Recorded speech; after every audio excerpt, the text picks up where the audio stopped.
Today I'm going to introduce you to the Android platform.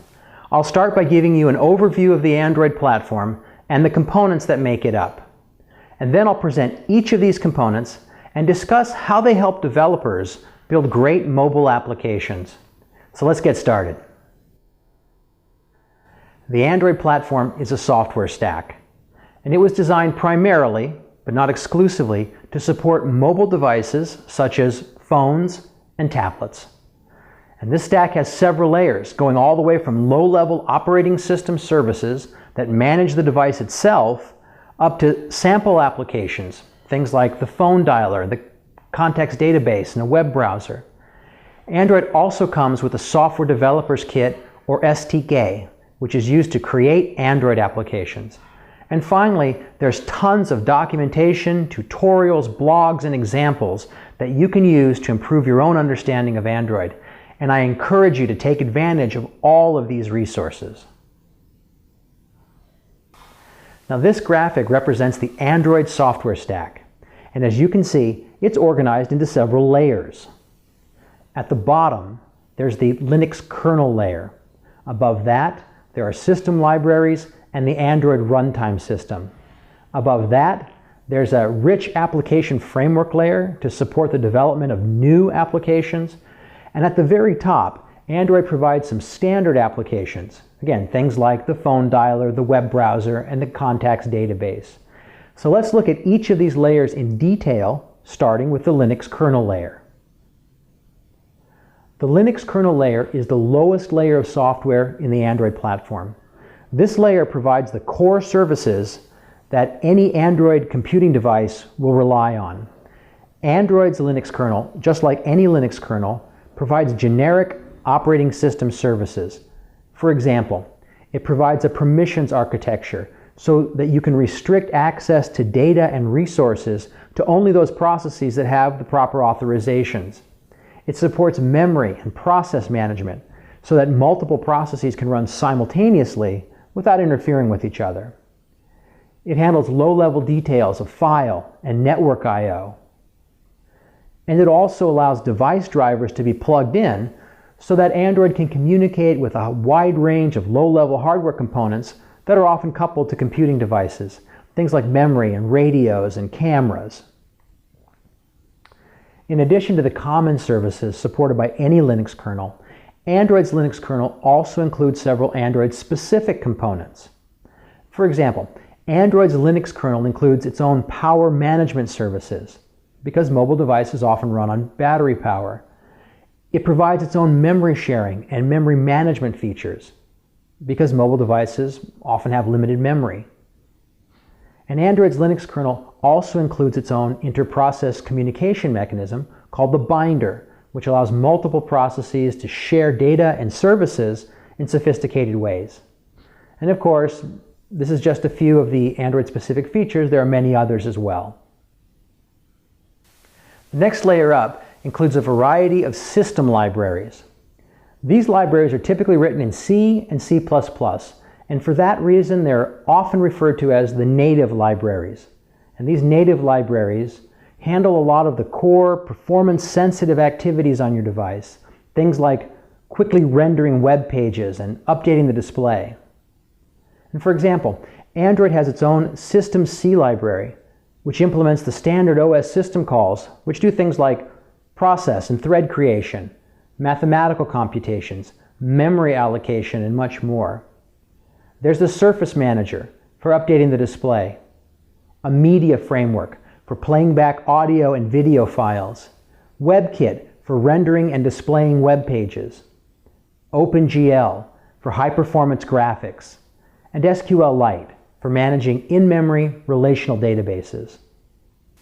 In addition to the system libraries, this layer also includes the Android runtime, which supports writing and running Android applications.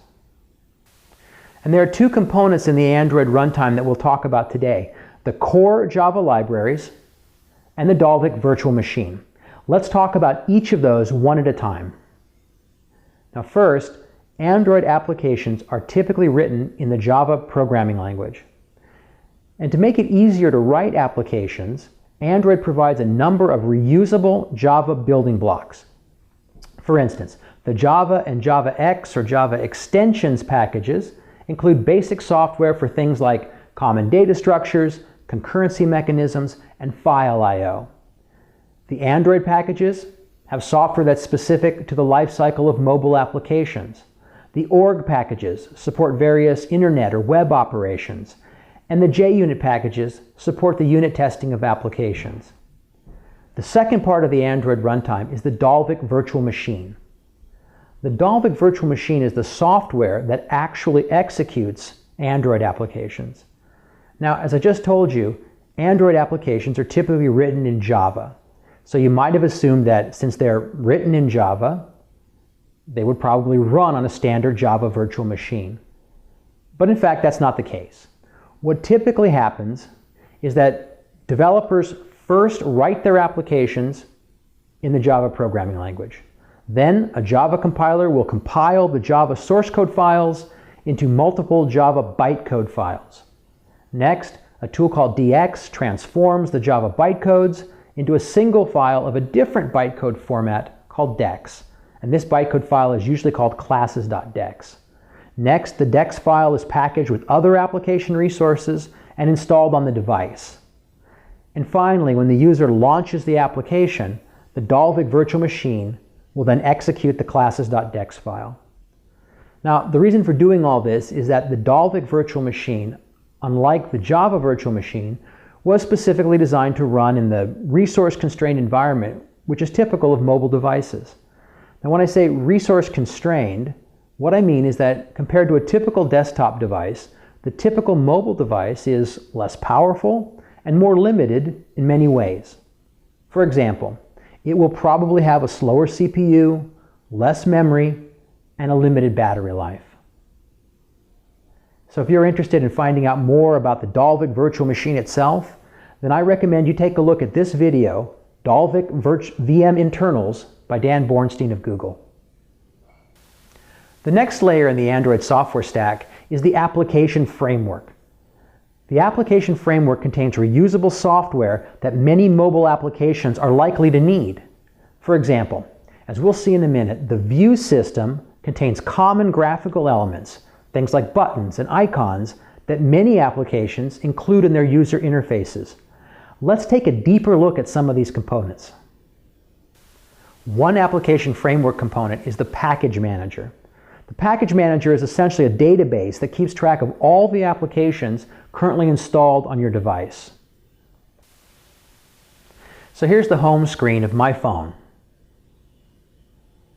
When I click on the launcher icon, the phone shows me a bunch of icons, each one representing an application package that's stored on my phone. The package manager stores information about these applications, and that's useful for several reasons. For example, it allows applications to find and contact each other so that one application can share data with another application, or so that one application can request services from another. Another application framework component is the window manager. The window manager, as the name suggests, manages the many windows that comprise applications. Here I'm launching the browser application, which appears as two windows. At the top, there's the system notification bar, which displays various status indicators that tell the user about things like Wi-Fi signal strength, remaining battery power, and the current time. There's also a main application window that in this case is showing the current web page. An application can also use various sub-windows, such as when it shows menus or dialogues. As I mentioned earlier, the application framework also contains the view system. The view system contains many common graphical user interface elements, such as icons, text entry boxes, buttons, and much more. Let's take a look at the phone application. As you can see, the phone application's top-level user interface is organized as a set of tabs, and each tab corresponds to a different user interface that supports a different set of tasks. The Phone tab shows me a phone dialer. The Call Log tab shows a list of recent incoming and outgoing calls. and the Contacts tab shows a list of stored contacts. Now, as I just said, when I select the Phone tab, I'm shown a user interface that mimics a phone keypad. That keypad is made up of view system components, things like buttons and text views. And then the application will listen as I press these buttons and then respond by writing the corresponding digits to a text view to show me what number I'm dialing. The next application framework component is the Resource Manager. This component manages the non-compiled resources that make up an application, things like strings, graphics, and user interface layout files. Now, to give you an example of non-compiled resources, let's go back to the phone application again.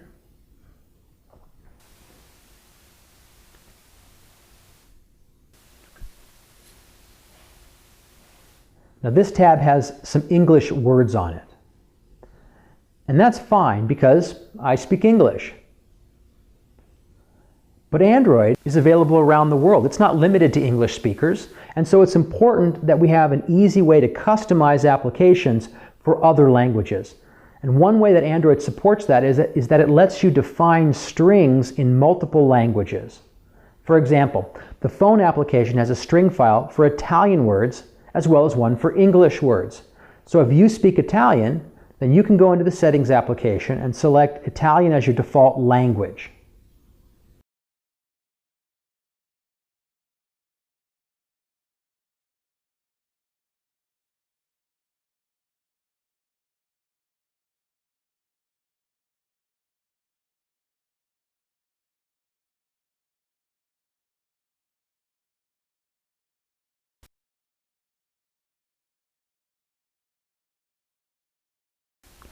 Now, if I go back and rerun the phone application, you'll see that Android will use the appropriate Italian words rather than the English words.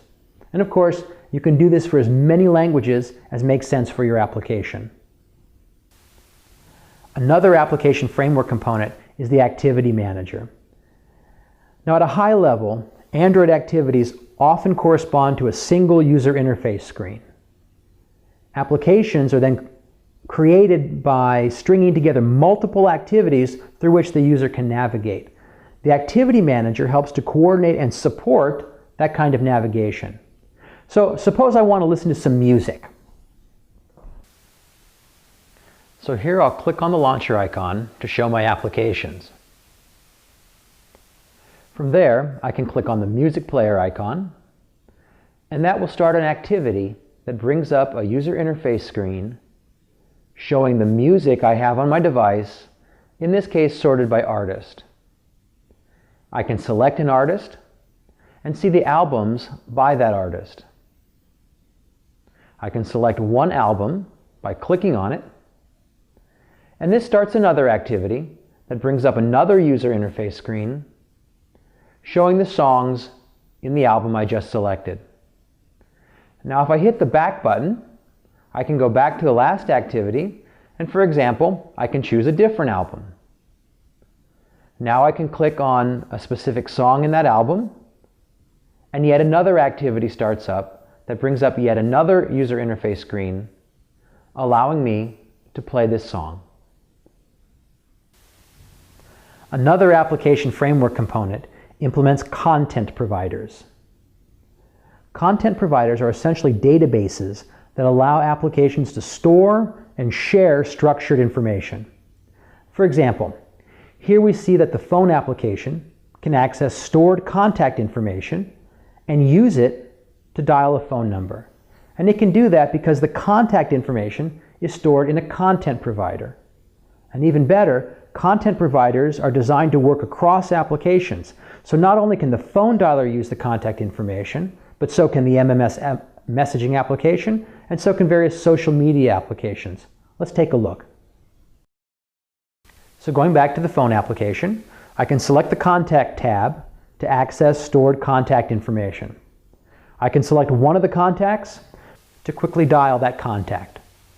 Now, as I said, I can do that because contact information is stored in a content provider.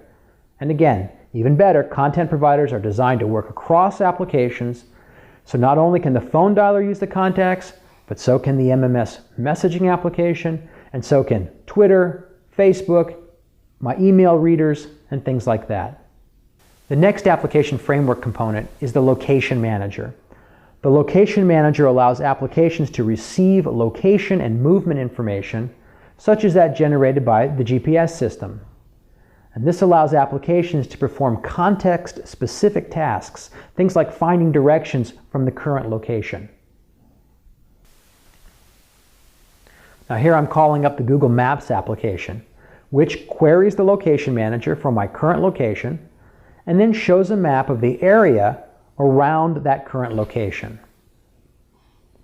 The last application framework component I'll talk about today is the Notification Manager. The Notification Manager allows applications to place information in the notification bar. For example, to let users know that certain events have occurred. For example, suppose I want to send my wife an MMS message. And let's suppose that right at this minute, she's writing an email or making a phone call or whatever. So although she probably wants to know that I've sent her an MMS message, she might not want that to disrupt her right now. Well, Android handles this with a Notification Manager. And the way that works is that there's some software running on her phone that's always listening for incoming MMS messages. When one arrives, that software uses the Notification Manager to place an icon in her phone's notification bar. And that's shown here as a little smiley face icon. And I've whited out some of the information there for privacy. Now when she's ready, she can pull down on the notification bar, which then shows more information about the specific notification. And if she clicks on that notification, the MMS application will start up, and she can read and hopefully respond to my message.